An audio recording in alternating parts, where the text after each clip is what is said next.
Terima kasih Anda masih bersama kami. Bagi Anda yang baru saja bergabung, kami hadirkan kembali 3 berita utama hari ini.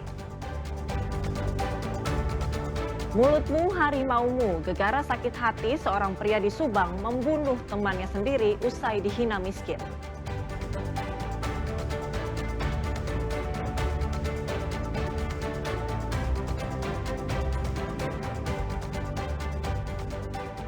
Jual minuman beralkohol tanpa izin resmi, 3 toko di Cihampelas, Kota Bandung disegel petugas Satpol PP dan lebih dari 700 botol miras disita.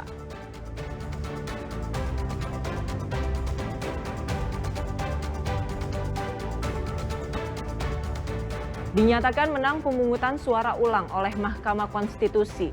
Paslon Bupati Tasikmalaya nomor urut 2 sujud syukur bersama pendukung.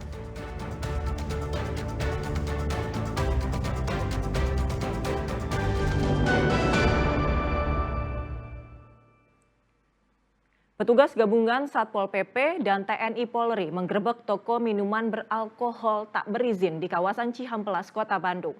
Saat penyitaan ratusan botol minuman beralkohol dari toko, sempat diwarnai adu mulut petugas dengan salah satu penjaga toko.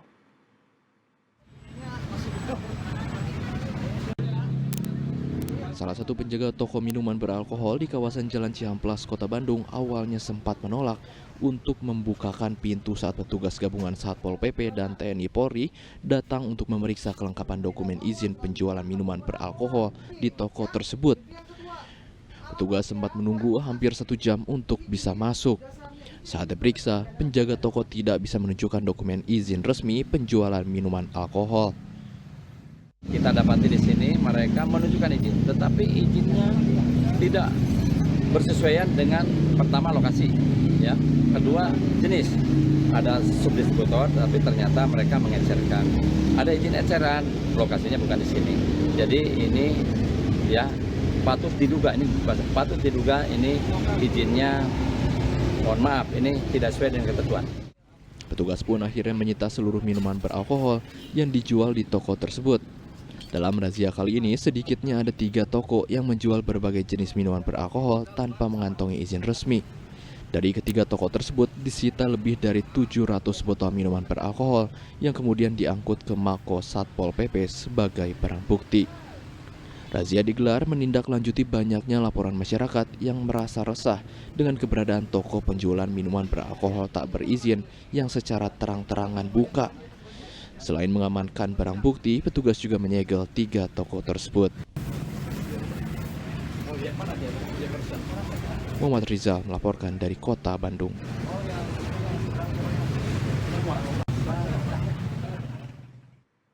Ratusan warga serbu pasar murah yang diadakan di Kecamatan Sukamakmur, Kabupaten Bogor. Berbagai jenis bahan pangan dijual dengan harga lebih murah dari pasaran. Warga berebut untuk bisa membeli bahan pangan seperti telur, beras, gula pasir, terigu, sayuran hingga daging ayam yang dijual di bawah harga pasaran. Untuk telur yang dijual dengan harga Rp21.000 per kilogram, lebih murah dari harga telur saat ini yang bisa mencapai Rp24.000 per kilogramnya. Begitu juga dengan beras kualitas medium yang dijual dengan harga Rp52.000 per kemasan 5 kilogram. Padahal di pasaran biasanya dijual mencapai Rp67.500. Warga senang karena dengan pasar murah mereka bisa menghemat uang belanja sehari-hari. Alhamdulillah, jadi kita ini bisa belanja lebih murah aja. Terus terbantu nggak? Iya, terbantu. Terbantu ya? Cuman ngantrinya doang yang ini. Ngantrinya doang, oke. Karena ini ya, rame ya? Rame banget. Pasar murah diselenggarakan untuk memperingati Hari Jadi ke-26 Kecamatan Sukamakmur dan Hari Jadi ke-534 Kabupaten Bogor.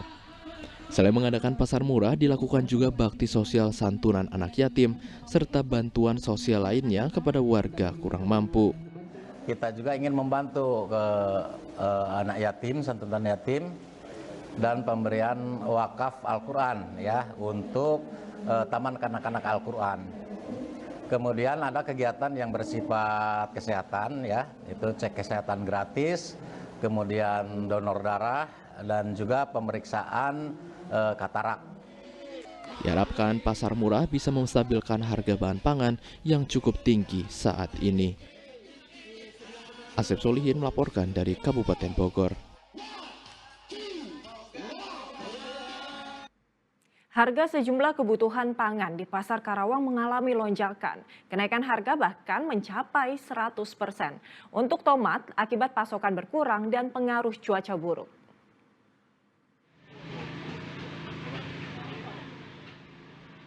Harga tomat di pasar tradisional wilayah Karawang naik menjadi Rp24.000 per kilogramnya dari sebelumnya hanya Rp12.000 per kilogram atau naik 100%. Lonjakan harga tomat ini terjadi sejak beberapa hari terakhir. Kenaikan harga tomat dipicu cuaca buruk yang terjadi di daerah pertanian produsen tomat sehingga pasokannya berkurang ke pasar. Awal 12. Sekarang berapa? Sekarang udah nyampe 24.000 sekilo. Dampaknya apa sih, Pak? Mungkin karena faktor harga panen atau cuaca. Cuaca ya. Yang hujannya nggak menentu. Untuk stok sendiri gimana, Pak? Stok sendiri masih banyak. Masih banyak. Cuman harga naik dari sana ya gitu. Gimana, Ustaz? Turun, nah orang dari mobil sekilo jadi setengah gitu.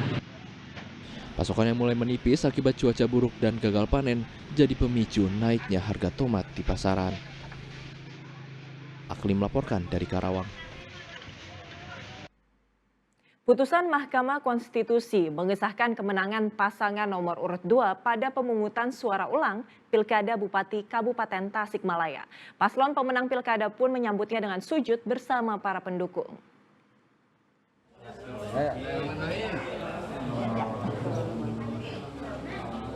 Pasangan calon bupati dan wakil bupati Tasikmalaya nomor urut 2 Cecep Nurul Yakin, Asep Sopari Al-Ayubi bersama pimpinan parpol pengusung dan para pendukungnya melakukan sujud syukur. Sujud syukur bersama mereka lakukan menyambut putusan Mahkamah Konstitusi yang menguatkan hasil perolehan suara pada pemungutan suara ulang Pilkada Bupati Tasikmalaya yang memenangkan pasangan nomor urut 2. Setelah menjadi bupati terpilih, Cecep menjanjikan akan memperbaiki Masjid Agung Tasikmalaya yang kondisinya saat ini mengalami kerusakan di sana-sini.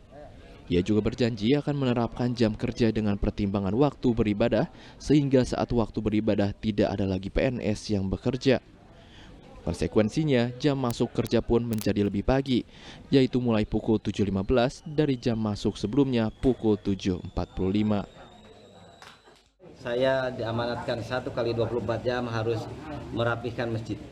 Masjid Agung. Ya, Masjid Baitur Rahman. Karena kita memang sudah monitor toiletnya banyak yang mampet. Listriknya beberapa yang mati. Catnya sudah beladus. Akan merubah jadwal jam kerja. Diselaraskan dengan jadwal waktu sholat. Waktu sholat kan jam 12 adanya, berarti istirahatnya harus sebelum ada.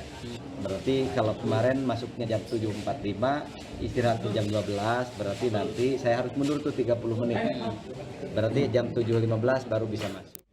Pilkada Bupati Kabupaten Tasikmalaya sempat diwarnai pemungutan suara ulang setelah Mahkamah Konstitusi menyatakan calon Bupati nomor urut 3 Edi Sugianto telah menjabat lebih dari 2 periode. Sehingga keikutsertaannya dianulir dan dilakukan pemungutan suara ulang dengan calon bupati pengganti. Eko Syabudi melaporkan dari Kabupaten Tasikmalaya.